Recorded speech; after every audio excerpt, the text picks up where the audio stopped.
Welcome to A9 TV. ముందుగా bulletin లో headlines. YSRCP నాయకులు కార్యకర్తలు బ్లాక్ మాస్క్లు ధరించి నిరసన కార్యక్రమం. విద్యుత్ అఘాతంతో బాలుని మృతి, సబ్ స్టేషన్ వద్ద నిరసన. 2 ఏళ్ల పాలన గురించి ప్రజలకు ఎప్పటికప్పుడు వివరించాలన్నది ముఖ్యమంత్రి అభిమతం. ఎన్టీఆర్ జిల్లా మైలవరంలో జరుగుతున్న అక్రమ మైనింగ్ పై జిల్లా కలెక్టర్ కు ఫిర్యాదు చేసిన మాజీ మంత్రి జోగి రమేష్. డిప్యూటీ సీఎం పవన్ పై మాజీ మంత్రి అంబటి ఫైర్. గాదె సాయి కృష్ణ మిస్సింగ్ కేసులో వాస్తవాలు తెలుసుకోకుండా కుల రాజకీయం చేస్తున్న వైసీపీ. సమాజం బాగుండాలని ఎప్పుడూ కోరుకునే వ్యక్తి పవన్ కళ్యాణ్. వైఎస్ఆర్ కాంగ్రెస్ పార్టీ సీనియర్ నాయకులు మాజీ మంత్రి కారుమూరి నాగేశ్వరరావు కుమారుడు, YCP Eluru parliament incharge Karumuri Sunil Kumar అరెస్టును నిరసిస్తూ తణుకు నియోజకవర్గంలోని నరేంద్ర సెంటర్లో వైఎస్ఆర్సీపీ నాయకులు, కార్యకర్తలు బ్లాక్ మాస్కులు ధరించి నిరసన కార్యక్రమాన్ని నిర్వహించారు. వైఎస్ఆర్ కాంగ్రెస్ పార్టీ సీనియర్ నాయకులు మాజీ మంత్రి కారుమూరి నాగేశ్వరరావు కుమారుడు, YCP Eluru parliament incharge Karumuri Sunil Kumar అరెస్టును నిరసిస్తూ తణుకు నియోజకవర్గంలోని నరేంద్ర సెంటర్లో వైఎస్ఆర్సీపీ నాయకులు, కార్యకర్తలు బ్లాక్ మాస్క్లు ధరించి నిరసన కార్యక్రమం నిర్వహించారు. ఈ సందర్భంగా నాయకులు మాట్లాడుతూ కారుమూరి సునీల్ ప్రజా సమస్యలపై నిరంతరం స్పందిస్తూ ప్రభుత్వ విధానాలను ప్రజల్లోకి తీసుకెళ్తూ పార్టీ తరఫున చురుకుగా పనిచేస్తున్నారని పేర్కొన్నారు. అయితే రాజకీయ కక్ష సాధింపులో భాగంగానే ఆయనపై కేసులను నమోదు చేసి అరెస్ట్ చేశారని ఆరోపించారు. మద్యం రవాణా టెండర్లు ఢిల్లీకి చెందిన సిగ్మా సంస్థకు దక్కగా స్థానికంగా సబ్ కాంట్రాక్ట్ పొందిన సంస్థకు వాహనాలు సరఫరా చేసిన అంశాన్ని ఆధారంగా చేసుకుని చర్యలు తీసుకోవడం వెనుక రాజకీయ ఉద్దేశాలున్నాయని అభిప్రాయపడ్డారు. నిజంగా అవినీతి జరిగి ఉంటే ప్రధాన టెండర్ పొందిన సంస్థపై చర్యలు ఎందుకు తీసుకోలేదని ప్రశ్నించారు. కారుమూరి నాగేశ్వర కుటుంబాన్ని రాజకీయంగా దెబ్బతీయాలనే ఉద్దేశంతో ఇటువంటి చర్యలు చేపడుతున్నారని ఆరోపించిన నాయకులు ఎలాంటి కేసులు లేదా అరెస్టులు జరిగినా ప్రజల్లో వారి కుటుంబానికి ఉన్న ఆదరణ, నమ్మకాన్ని తగ్గించలేరని స్పష్టం చేశారు. ఈ నిరసన కార్యక్రమంలో స్థానిక వైఎస్ఆర్సీపీ నాయకులు, కార్యకర్తలు పెద్ద సంఖ్యలో పాల్గొన్నారు.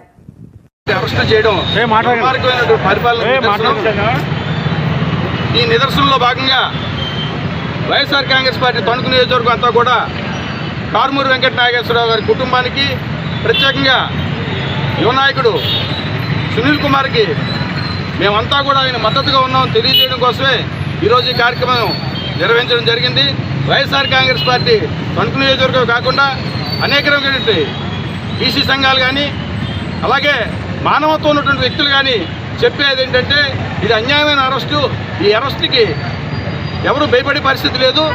మేమంతా కూడా సునీల్ కుమార్కి అండగా ఉన్నాము, మేము ధైర్యం చెప్తాము, ధైర్యంగా పోరాడతాము. రాబోయే రోజుల్లో ఇంకా ముందు వైఎస్ఆర్ కాంగ్రెస్ పార్టీ కోసం ప్రశ్నించడానికి, ఈ ప్రభుత్వాన్ని ప్రశ్నించడానికి కోసం మేమంతా కూడా సునీల్ కుమార్కి మద్దతుగా ఉంటామని తెలియజేస్తున్నాం. ఈ రోజున ఈ కూటమి ప్రభుత్వం వచ్చిన 2 ఏళ్ల తర్వాత ఎన్నో అరాచకమైన కేసులు పెడుతూ, అక్రమ కేసులు పెడుతూ ఈ రోజున మాజీ మంత్రివర్యులు కారుమూరి వెంకటనాగేశ్వరరావు గారు తనయుడు కారుమూరి సునీల్ బాబు మీద ఏలూరు ఇన్ఛార్జి ఎంపీగా పోటీ చేసిన ఆయన మీద అక్రమ కేసులు పెట్టి అనేక ఇబ్బందులు గురి చేస్తున్నారు.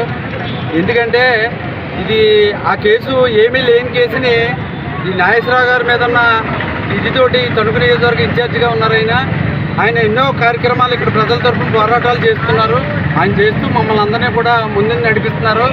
దీనికి ఆయన్ని ఇబ్బంది పెట్టాలని ఆ అబ్బాయికి బోల్డ్ భవిష్యత్తు ఉంది. కారుమూరి సునీల్కి ఆయన ఆనాడు జగన్మోహన్ రెడ్డి గారు గుర్తించి ఏలూరు ఎంపీగా పోటీ చేసే అవకాశం ఇచ్చారు.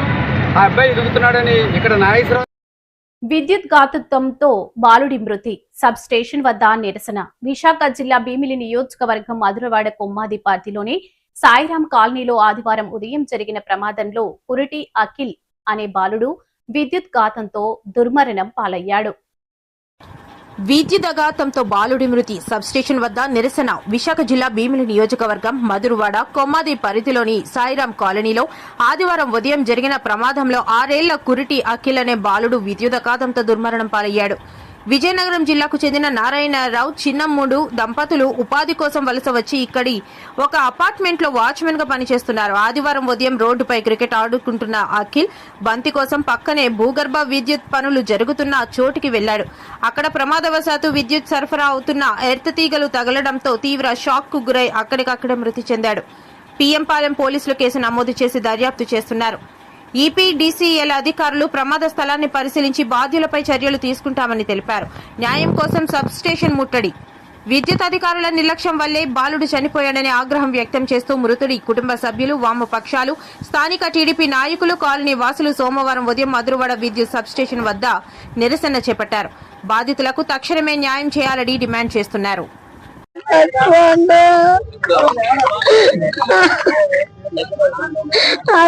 కప్పలేస్తారు. నా కొడుకు బలైన తర్వాత కప్పినారు.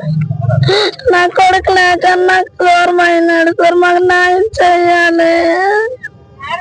నాకు కూతురు సార్, ఈ కూతురికి న్యాయం చేయండి.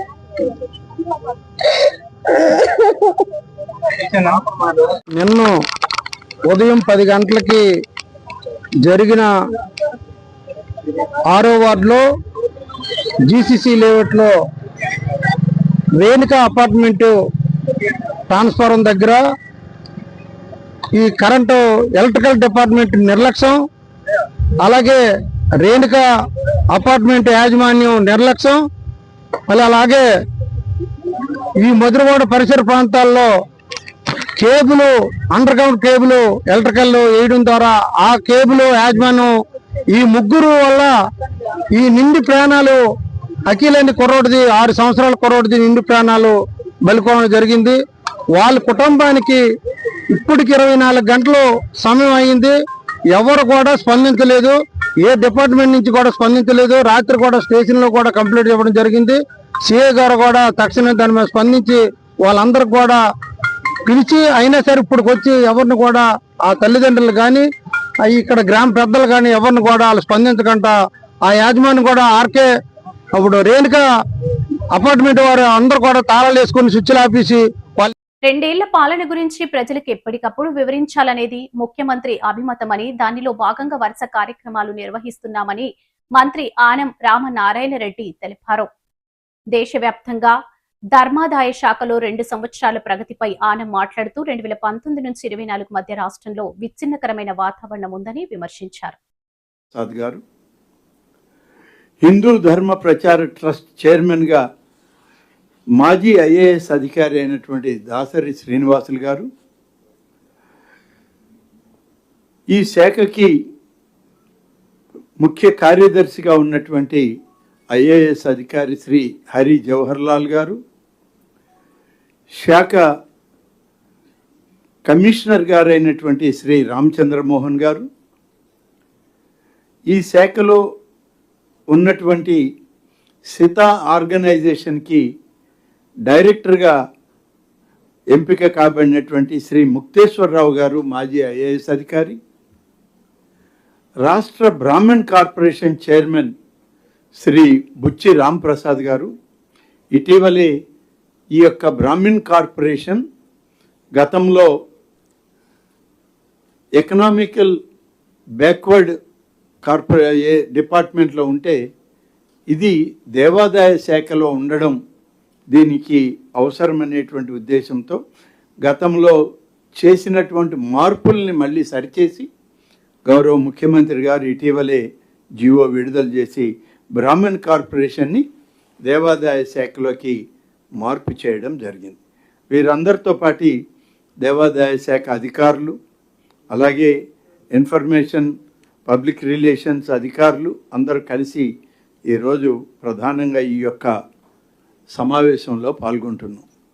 మీడియా మిత్రులందరికీ కూడా స్వాగతం పలుకుతూ, ప్రత్యేకంగా ఈరోజు ఈ సమావేశంలో పారదర్శక పాలన, పునరుత్తేజం పొందిన దేవాదాయ ధర్మాదాయ శాఖ 2 సంవత్సరముల అభివృద్ధి ప్రయాణంపై సమగ్ర నివేదికని మీ ద్వారా రాష్ట్ర ప్రజలకు అందించాలనే ఉద్దేశంతో ఈ 2 సంవత్సరాల్లో ఈ శాఖలో జరిగినటువంటి అనేక కార్యక్రమాలని మీ ముందు పెట్టే ప్రయత్నం చేస్తున్నాం. దీనికి సంబంధించినటువంటి నోట్ కూడా ఇప్పటికే మీకు ఇవ్వడం జరిగింది. ఈరోజు ఒక విషయం మీ అందరి ముందు చెప్పాలి. గతంలో గడిచిన ప్రభుత్వాల హయాంలో అంటే 2019, 2024 మధ్య ఒక విచ్ఛిన్నకరమైన వాతావరణం ఈ రాష్ట్రంలో దేవాలయాలకు కానీ దేవుళ్ళకు కానీ దేవుళ్ళను పూజించేటువంటి భక్తులకు కానీ సరైనటువంటి ఆదరణ లేనటువంటి పరిస్థితి. ఎన్టీఆర్ జిల్లా మైలవరంలో జరుగుతున్న అక్రమ మైనింగ్ పై వైసీపీ నేత మాజీ మంత్రి జోగి రమేష్ ఆ జిల్లా కలెక్టర్ కు ఫిర్యాదు చేశారు. ఈ సందర్భంగా ఆయన మాట్లాడుతూ మైలవరంలో ఇసుక గ్రావెల్ ను యథేచ్ఛగా దోచేస్తున్నారు.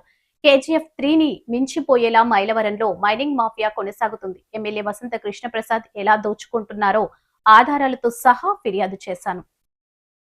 కలెక్టర్ గారిని చర్య తీసుకోమని చెప్పడం జరిగింది. మైనింగ్ అధికారులు కూడా ఉన్నారు అక్కడ. జాయింట్ ఇన్స్పెక్షన్ చేయమని చెప్పాం. జాయింట్గా ఇన్స్పెక్ట్ చేసి ఆ ప్రాంతంలో ఎంత దోపిడీ జరిగింది, ఇప్పటి వరకు ఎంత ఇల్లీగల్గా అక్రమంగా దోచేశారో దానంతటికీ కూడా 4 రెట్లు 5 రెట్లు పెనాల్టీతో మైన్స్ డిపార్ట్మెంటు వసూలు చేసే విధంగా చర్యలు తీసుకోకపోతే వైఎస్ఆర్ కాంగ్రెస్ పార్టీ తరఫున పెద్ద ఎత్తున ఉద్యమం చేస్తాం. ఎన్జిటి నామ్స్ని బ్రేక్ చేసి, మైన్స్ నామ్స్ని బ్రేక్ చేసి ఫారెస్ట్ భూముల్లోకి చొరబడి పర్యావరణాన్ని మొత్తం కూడా విచ్ఛిన్నం చేసిన శక్తులని అక్కడ దోపిడీ చేస్తున్న ఎమ్మెల్యే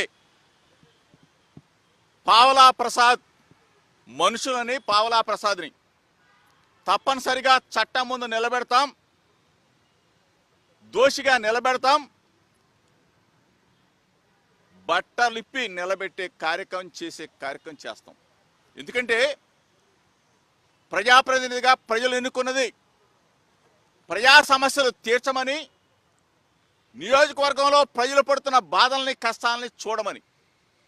అంతేగాని ఓసర వెళ్ళి రాజకీయాలు చేస్తూ పూటకో పార్టీ మారుస్తూ పూటకో నాయకుడికి సూట్ కేసు ఇస్తూ పబ్బం గడుపుకోవటానికి కాదు.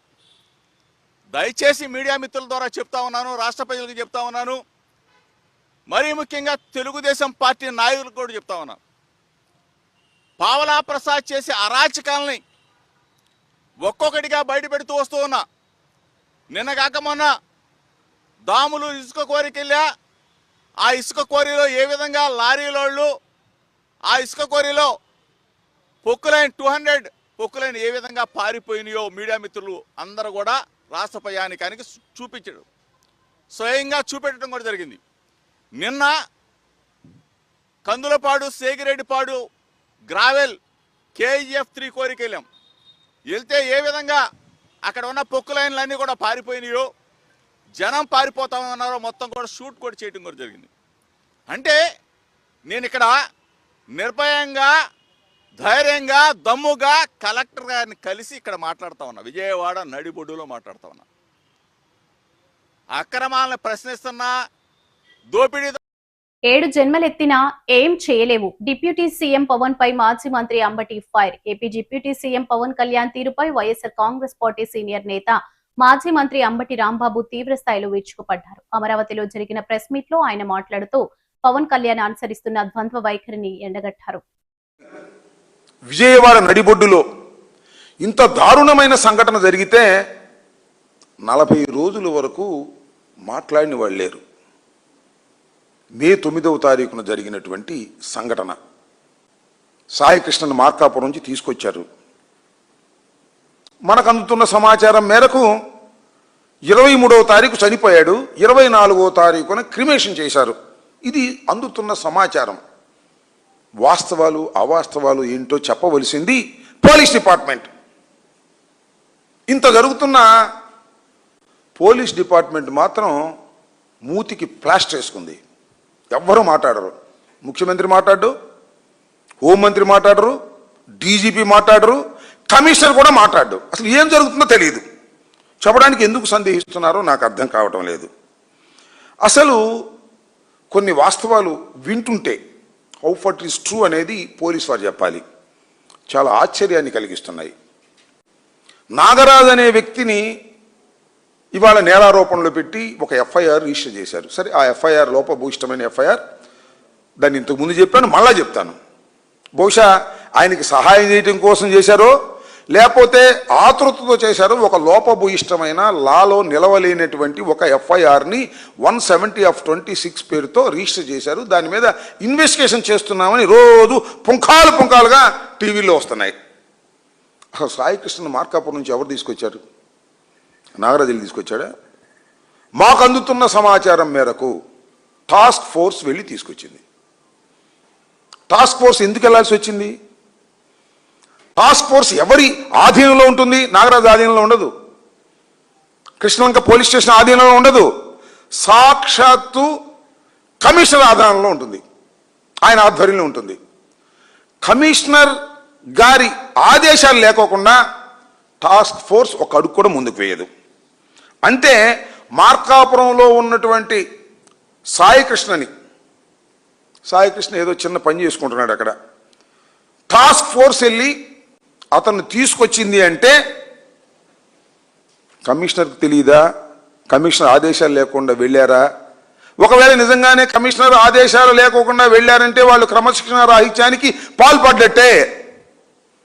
అంటే నేను చెప్పదలుచుకున్నది ఏంటంటే, కమిషనర్ గారి ప్రమేయంతోనే నాగరాజు సాయికృష్ణని తీసుకొచ్చారు. ఎందుకు తీసుకొచ్చారు?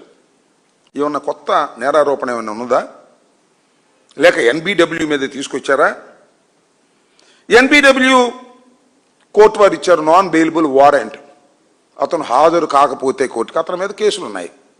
2 కేసులు ఉన్నాయని చెప్తున్నారు. చాలా మంది 22, 23 ఉన్నాయని సోషల్ మీడియాలో ప్రచారం చేస్తారు.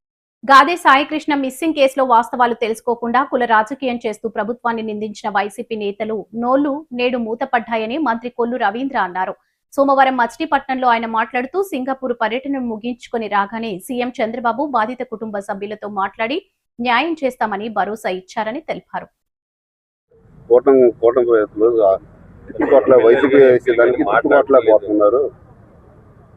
ఇప్పుడు అది క్లారిటీ వచ్చింది. ఇవాళ అతను మరి ఎలా చనిపోయాడు అనేది ఒక క్లారిటీ ఇంకా రావాల్సింది ఉంది. దానికి ఎంక్వైరీ చేశారు, టీం వచ్చింది, వాళ్ళు ఎంక్వైరీ చేస్తూ ఉన్నారు. నిజంగా అతని బాడీ ఉందా లేదా అనేది కూడా ఇంకా రావాల్సింది ఉంది.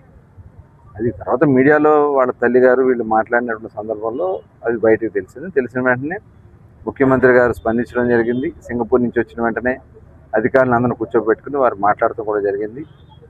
దాని మీద ఇమీడియట్గా ఆ తల్లి కూడా వచ్చి సీఎం గారిని కలుస్తడం జరిగింది. సీఎం గారు కూడా సిఐని సస్పెండ్ చేయడమే కాకుండా అతని మీద డీటెయిల్గా ఎంక్వైరీ చేయమని చెప్పి కూడా చెప్పడం కూడా జరిగింది. దీనికి సంబంధించి మరి పవన్ కళ్యాణ్ గారు కూడా దీని మీద చాలా వెంటనే స్పందించారు. అంటే వాస్తవ విషయాలు తెలియకుండా మనం మాట్లాడటానికి ఇబ్బందులు ఉంటాయి కాబట్టి ఇవాళ అన్ని విషయాలు తెలిసినాయి కాబట్టి వైసీపీ నాయకులు కూడా ఇవాళ మూతలు పడ్డాయి, నోరులు మూతలు పడ్డాయి, చాలా ఎక్స్ట్రాలు మాట్లాడారు. ఇవాళ అక్కడ జరిగినటువంటి విషయాలన్నీ కూడా తెలుసుకోకుండా ఏది పడితే అది మాట్లాడవచ్చు అని చెప్పి అసలు చాలా నీచాతి నీచంగా తయారయ్యారు ఈ వైఎస్ఆర్ పార్టీ నాయకుల సంస్కృతి. జగన్మోహన్ రెడ్డి ఇవాళ చాలా జరిగినాయి, గతంలో కూడా జరిగినాయి. ఏనాడన్నా మీరు వెళ్ళి చేస్తారా? ఇవాళ రాజకీయం చేస్తున్నారు, కులం పేరుతో రాజకీయాలు చేస్తారు. కులాలు శాశ్వతం కదా, గుర్తుపెట్టుకోండి. రాజకీయాల కోసం, రాష్ట్ర ప్రజల కోసం అందరినీ సమానంగా చూడాల్సిన అవసరం ఉంది. ఇక్కడ కుల రాజకీయాలు చేయాలని, రెచ్చగొట్టే కార్యక్రమాలు చేయాలని చేస్తే మటుకు అది సహించే సమస్య లేదు. దీన్ని చాలా తీవ్రంగా మేము పరిగణిస్తామని కూడా తెలియజేస్తాం. అంటే తప్పు అది ఏమైందో ఇంకా తెలియదు కదా, చనిపోయాడో ఉన్నాడో అనేది కూడా ఇంకా తెలియదు కదా. వాళ్ళు ఎందుకని అలా మాట్లాడతారు? ఇప్పుడు అతను ఒక రౌడీ షీటర్, అతని మీద చాలా కేసెస్ ఉన్నాయి. ఒక ఆడబిడ్డని మానభంగం చేసి, మైనర్ని మానభంగం చేశాడు. డైరెక్ట్గా ఒక అతన్ని హాస్పిటల్ నుంచి తీసుకెళ్ళి జరిగినటువంటి సంఘటన ఇవన్నీ కూడా చూశారు. మరి దీన్ని మనం ప్రోత్సహిద్దామా? ఇలాంటి సంస్కృతి మనం ప్రోత్సహిద్దామా? దీనికి కులాలని పేరు పెట్టుకుందామా? ఇది మంచి పద్ధతి. ఏ కులమైనా, ఏ మతమైనా, ఎవరైనా సరే ఇలాంటి కార్యక్రమాలు చేసే వ్యక్తుల మీద చాలా సీరియస్గా ఉండాల్సిన అవసరం ఉంది.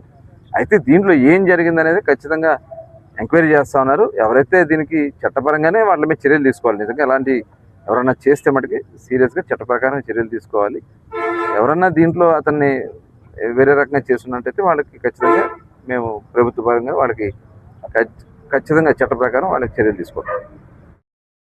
సమాజం బాగుండాలని ఎప్పుడు కోరుకునే తమ నాయకుడు పార్టీ అధినేత పవన్ కళ్యాణ్ ను కులం చట్రంలో బంధించాలని చూస్తే దాన్ని బద్దలు కొట్టే మొదటి దెబ్బ కాపు యువతదేనని రాష్ట్ర పర్యాటక శాఖ మంత్రి కందుల దుర్గేష్ అన్నారు. రాజమండ్రిలో ఆయన విలేకరుల సమావేశంలో మాట్లాడారు.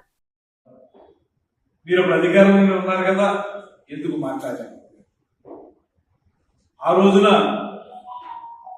2014 నుంచి 19 వరకు విదేశీ విద్యా నిధి అనేటువంటి పథకం కింద అనేక మంది కాపు యువతకి నిధుల్ని సమకూర్చి వారందరూ కూడా గ్లోబల్ లీడర్స్ గా ఎదగడానికి ఆ ప్రభుత్వం కృషి చేస్తే ఇవాళ మీ 2019-24 మీ ప్రభుత్వం అక్కడ విదేశీ విద్య ద్వారా వెళ్ళినటువంటి వాళ్ళకి సరైనటువంటి నిధులు సమకూర్చకుండా వారిని ఇబ్బందులు పెట్టినటువంటి వాస్తవం కాదా?